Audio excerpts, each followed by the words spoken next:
There is a moment at the end of World War Z when you exhale, when your shoulders finally drop and you let yourself believe it's over. And that is the exact instant the film lies to you for the last time. Because what you just watched was not a victory. It was a funeral dressed up as hope, and nobody told you the coffin was yours. Let me tell you something that might ruin this movie for you forever. The so-called camouflage, that brilliant idea of injecting a deadly pathogen into your own body so the dead walk right past you. It is not a cure. It is not the salvation of the species. It is the most elegant suicide ever put on screen by a Hollywood studio. Because when Jerry Lane pushes that needle into his own arm, loaded with disease, loaded with slow death, he is not protecting himself from the infected. He is surrendering. He is quietly admitting that the only way for humanity to survive is to stop being human, to embrace its own decay, to accept rotting from the inside out, just so it won't be eaten all at once. And the most disturbing part, the part nobody wants to say out loud, is that the real terror of this film was never the hordes pouring through Jerusalem, climbing walls like maddened ants. The real terror is that quiet final scene where people shuffle slowly, sick down to the marrow, and they call it a fresh start, because that is the moment humanity accepted terminal illness as the new normal. That is the moment the species looked into the abyss and said, "Fine, I will die slowly, as long as nothing bites me." And if that sends a chill down your spine, if that stirs something deep and cold inside you, drop a like right now.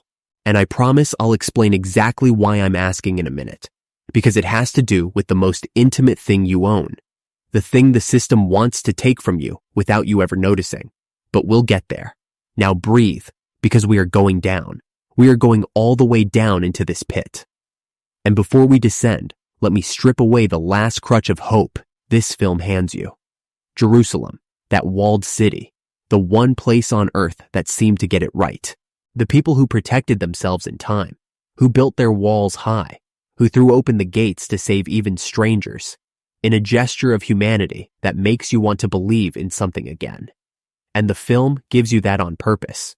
It gives you that beautiful image of organized salvation, of refuge, of a community surviving together, just to rip it all away from you seconds later. Because that same humanity, that same singing, that same joy of being alive is exactly what brings the wall down. The people sing, they celebrate, they rejoice in being safe. And the sound, the vibration of their own hope draws the dead. And you watch that wave of bodies climbing over each other, forming a pyramid of flesh, spilling over the wall like a liquid. And think about what the film is telling you without telling you. That hope kills. That joy is a weakness. That celebrating being alive is like lighting a candle in a room full of gasoline. And this is the lesson the movie plants in Jerry's head, and in yours too, without you noticing.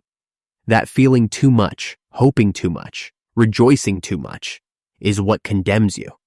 That survival demands silence, demands coldness, demands you extinguish your own light before it calls the predators. Jerusalem is not the film's moment of hope. Jerusalem is the moment the film teaches you to fear your own hope, and that poisoned lesson sets the stage for everything that comes next. Let's start with the man, Jerry Lane, the supposed hero, the devoted family man who just wants to protect his wife and daughters. That's how the script sells him to you. With a breakfast, some eggs, a sunlit kitchen, the giggles of children, a perfect painting of domestic normalcy. And that is where the first lie lives. Because Jerry Lane is not an ordinary father dragged into chaos. Jerry Lane is a weapon, a sharpened tool of the United Nations, a field investigator trained to walk into the worst places on this planet and walk out alive while everyone around him rots.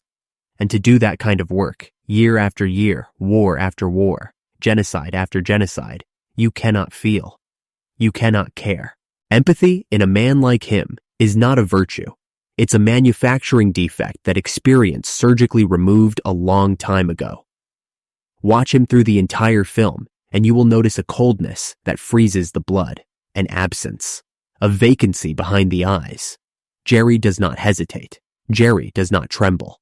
Jerry calculates.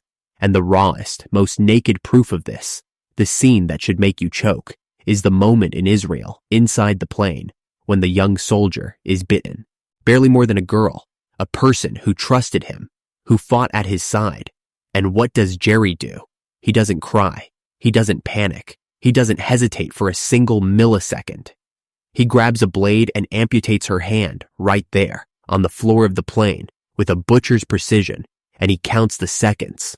1, 2, 3. Coldly timing whether the infection will climb up the arm, like a man watching an experiment, like a man reading a clock. And then, when she survives, he doesn't even really celebrate. He just moves on. Because to Jerry, that girl was never a person. She was a variable. She was a data point. And that, and only that, is why he is the chosen one. That is why he functions where everyone else falls apart. Because a man who still feels, a man who still truly loves, a man whose soul is still intact, he breaks in the face of that. He freezes. He dies. But Jerry doesn't. Jerry walks through the entire inferno without getting wet. And you know why?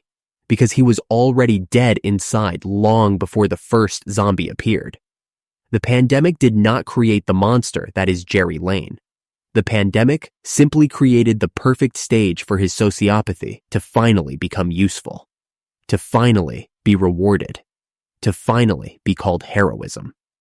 And this is one of the dirtiest trades cinema has ever tried to slip past us without our noticing.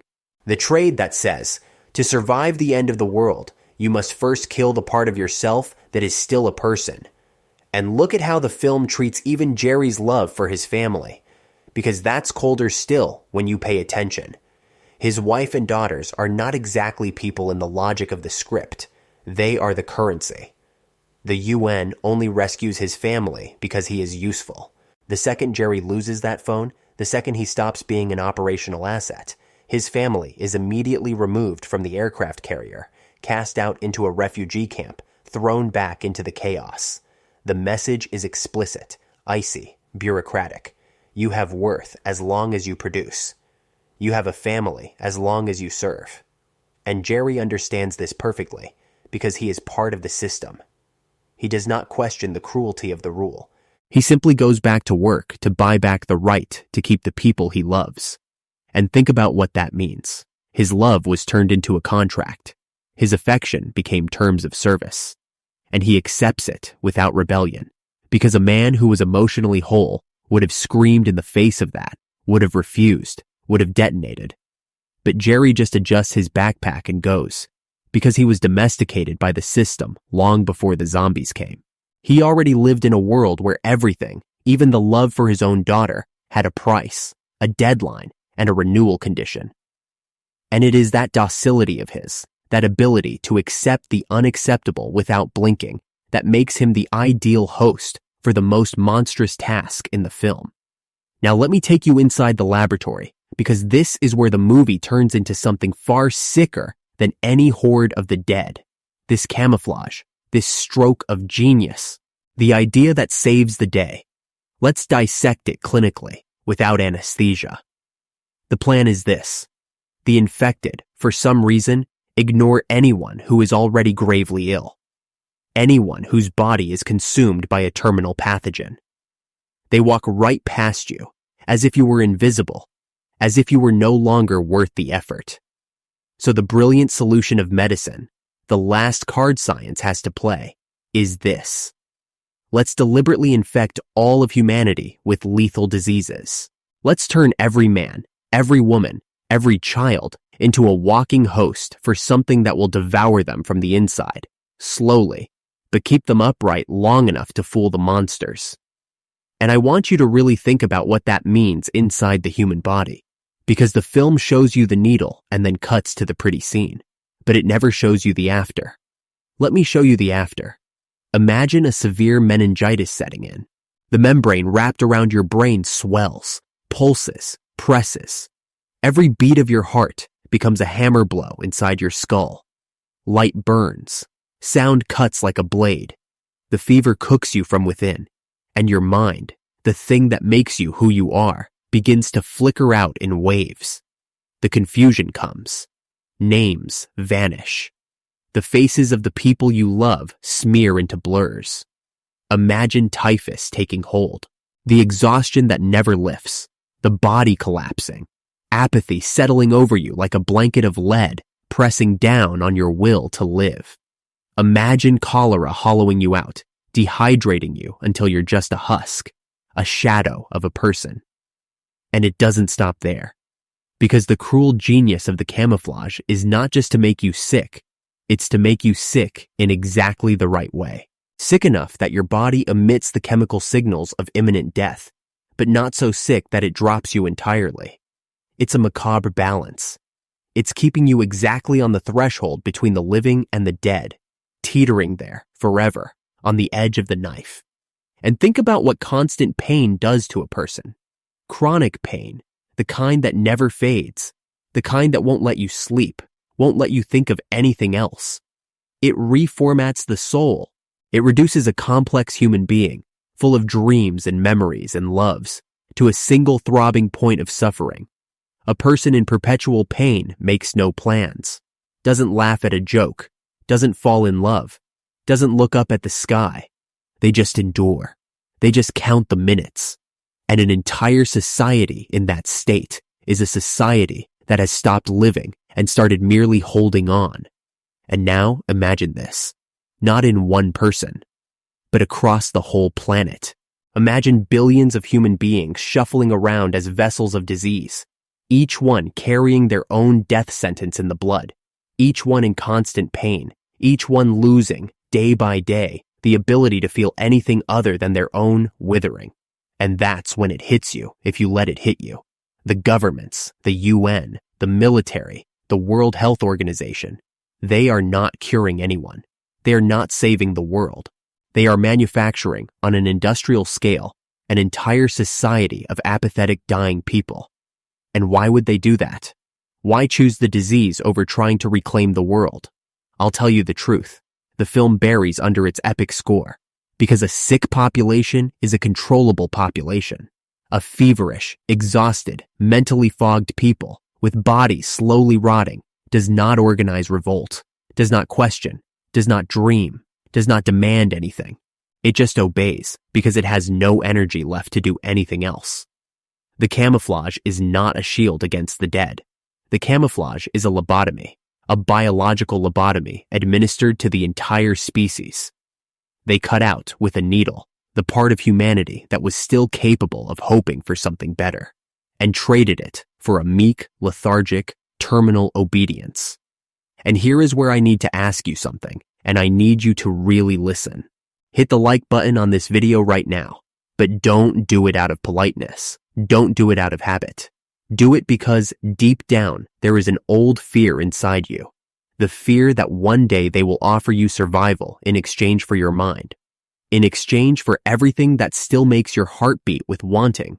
The fear that the system will figure out it's far easier to govern sick people than free people. That like is your way of saying you saw the trick, that you won't swallow the needle in silence. So mark your position now before we descend into the last and darkest floor of this nightmare. Because now we arrive at the ending. And the ending of World War Z is, without the slightest exaggeration, one of the cruelest and most hopeless conclusions ever placed on a screen. And the worst part is that it disguises itself as relief. You remember the montage, Jerry's calm narration laid over the images, telling you humanity is rising again, that there is hope, that the war can be won. And while he says this, the camera shows people walking the streets, calm, among the infected who now ignore them. And the audience sighs, thinking that's an image of reconstruction, of a fresh start, of life returning to normal. But look again. Look with the eyes I just gave you. Those people walking are not free. They are sick. Every one of them was deliberately infected with a death sentence. They are not strolling. They are performing the parade of the condemned. It's a march of corpses that still breathe, and the infected pass them by, not because humanity won, but because, in the eyes of disease, of the abyss, of death itself, there is no longer any difference between the living and the dead. Both sides now carry the end inside them. Both sides are now the same thing. The fast horde and the slow horde. One runs to devour, the other walks to rot. And stop and think about the perfect, cruel symmetry of that. The zombie lost its mind, but kept its hungry body, driven by a single animal impulse. And the camouflaged human kept its mind, but lost everything that made that mind worth having. Lost the appetite for life, lost the hunger for a future, lost the desire for anything beyond surviving one more day. So tell me, which of the two is more alive? The soulless body still chasing something, or the emptied soul that chases nothing at all? The film wants you to believe the second one is the victory, but somewhere inside, in the place where you know things before you admit them, you feel that both are just two different ways of being dead. A loud death and a silent death. One that tears away the flesh and one that tears away the meaning. And the human species, at the end of this film, simply traded one for the other and called it survival. And the film sells you this rotten stalemate as if it were triumph. Humanity did not defeat the plague. Humanity joined it. The species looked at the monster and said, "If I can't beat you, I'll become a quieter version of you." And then comes the detail that seals the coffin. That moment when Jerry, safe and sound, reunites with his family, and life seems to go on. And somewhere, far from all the horror he spread across the planet, the system keeps running. The laboratories keep producing more and more disease to distribute as if it were a vaccine. While the entire world is pushed, dose after dose, needle after needle, into a collective biological suicide, slow, silent, sanctioned by every government on Earth. And nobody screams, nobody rebels, because everybody is too sick for that. Because the spark, that flicker of life that makes a human being want more than just not dying, that spark was extinguished with surgical precision. And what's left is not a civilization of survivors. It's a global hospice of the terminal, an entire planet sedated by its own illness, waiting for death to arrive gently, grateful that it comes slowly instead of coming with teeth. That is the happy ending they sold you. A world where humanity's greatest achievement was learning to die without complaining. And that is why I need to ask you one last question. The question this entire film is too afraid to ask out loud. Is it worth surviving if to do it you have to be dead inside? Is it worth continuing to breathe in a body that became a host, in a mind that was emptied of its own ability to dream, to love, to hope for a tomorrow worth having? Because the humanity of World War Z answered yes. Humanity chose the heart beating inside a hollow chest, chose the lungs filling with air inside a soulless husk, chose survival for survival's sake, the mere functioning of the machine, even if the person inside had already ceased to exist. And I want to know what you would choose. And that is why, look me in the eyes, that is why I'm asking you right now to subscribe to this channel, Fractured Plot. Not because I want a number ticking upward on a screen, but because there is a vast, bottomless difference between being alive and merely not being dead. And this channel exists precisely to keep that spark burning in you, the one the system tries to snuff out in everyone. Every video here is a needle in reverse, a dose of clarity injected into a world that would rather have you asleep. So subscribe, hit the bell, stay close. Because as long as you still feel this discomfort in your chest, as long as these ideas still steal your sleep, you are still whole. You have not yet joined the march, and we need whole people to keep seeing the things they hide in the middle of the beautiful soundtrack. Now let me go back to Jerry one final time, because there is an image in this film that sums up everything, and it's so perverse that it slips right past you. After crossing continents, after watching cities fall, after watching the human species reduced to food and to host, Jerry Lane ends the film sitting, calm, in a World Health Organization laboratory, and he drinks a Pepsi. An ice-cold Pepsi, casual, as if it were just another day. And meanwhile, outside those walls, his plan, his camouflage, is being replicated, distributed, injected into millions and millions of bodies. Meanwhile, the entire planet is being condemned to a slow death, so the few inside can pretend they won. And he sips the soda, without guilt, without weight, without a single muscle in his face, betraying anything resembling remorse. Because remember, he never felt. He was built not to feel. And it's that image, the serene hero savoring a drink while the world is biologically castrated outside, that should be burned into your memory as the most honest portrait of what this film really is. It is not a story about saving humanity. It is a story about managing its extinction in the quietest, most convenient way possible. It's about turning the apocalypse into an administrative problem, solved by a soulless man with a needle in one hand and a soft drink in the other. And notice something the film never lets you dwell on. Nobody in that laboratory is horrified. Nobody is grieving. The scientists, the officials, the soldiers, they treat the global infection program the way you'd treat a supply chain, a logistics problem, a rollout. There are no ethics meetings, no agonized debates, no one standing up to say, wait, we are poisoning the entire species, because the institutions were never designed to protect the human soul. They were designed to keep the system running, to keep the numbers stable, to keep the machine breathing even after the people inside it have stopped. And that is the most chilling implication of all. That when the true apocalypse came, the powers that be didn't panic. They optimized. They found the cheapest, quietest, most efficient way to keep bodies vertical and mouths quiet, and they rolled it out with the calm competence of people filing a report.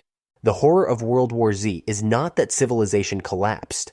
The horror is that civilization survived, intact, in its coldest and most bureaucratic form, and simply carried on managing a population it had already given up on saving. The buildings still stand. The chain of command still functions. The paperwork still gets filed. Only the humanity is gone, injected out of everyone, one arm at a time. And think about what that says about survival, deep down. Because the survival instinct, that impulse we romanticize, that we call the most beautiful thing about being human, the grit, the resilience, the will to live at any cost. This film takes that instinct and shows you its rotten side. It shows you that at any cost is a far more terrifying phrase than it sounds. Because at any cost includes giving up your own joy, includes giving up empathy, includes accepting a terminal disease running through your veins, includes turning your back on the bitten soldier, on the stranger begging for help, on the neighbor left behind. At any cost is how the system convinces you to sign your own sentence, smiling, thinking you're making the brave choice. And World War Z is, at its core, a manual on exactly that. A manual on how an entire species can be convinced to mutilate itself, to poison itself, to erase itself from within, all in the name of existing for just a little longer. And the saddest part is that, when you stop to think, you realize we already do this. Every day, in small doses. We already trade pieces of our own soul for security. We already agree to numb ourselves just to make it through one more day. Many of us already walk in our own slow march, sick with things we can't even name, ignored by the monsters because we've already stopped being prey worth hunting. And that is what makes this ending so unbearable once you finally see it clearly. It's not about zombies. It was never about zombies.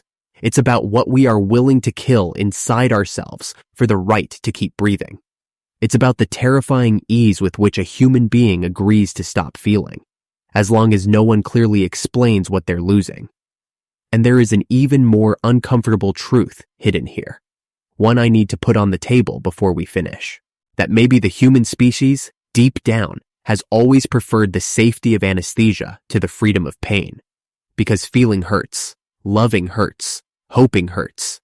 To hope and watch that hope get crushed hurts in a way almost nobody can take more than 2 or 3 times.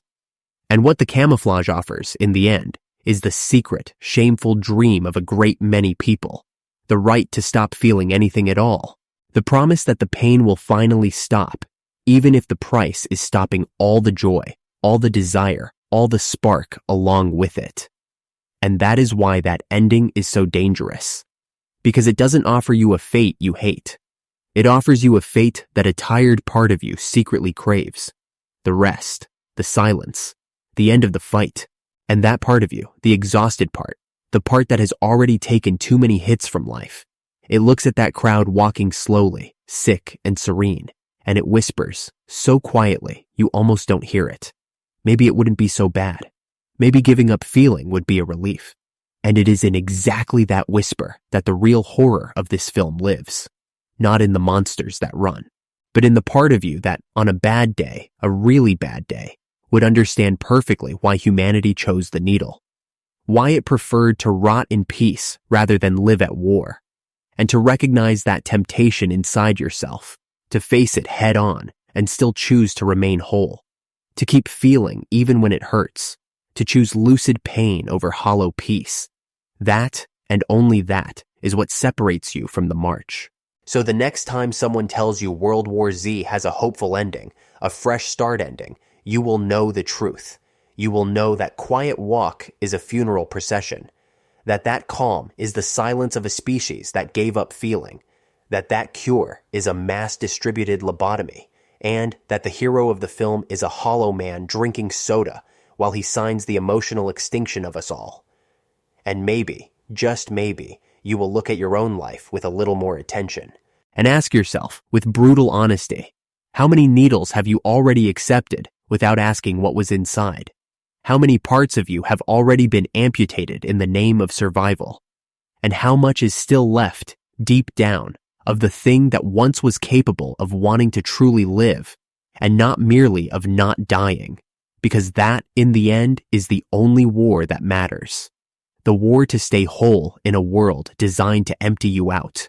And it isn't won with any needle. It's won by staying uncomfortable, by staying lucid, by staying against everyone and everything, painfully, stubbornly, human.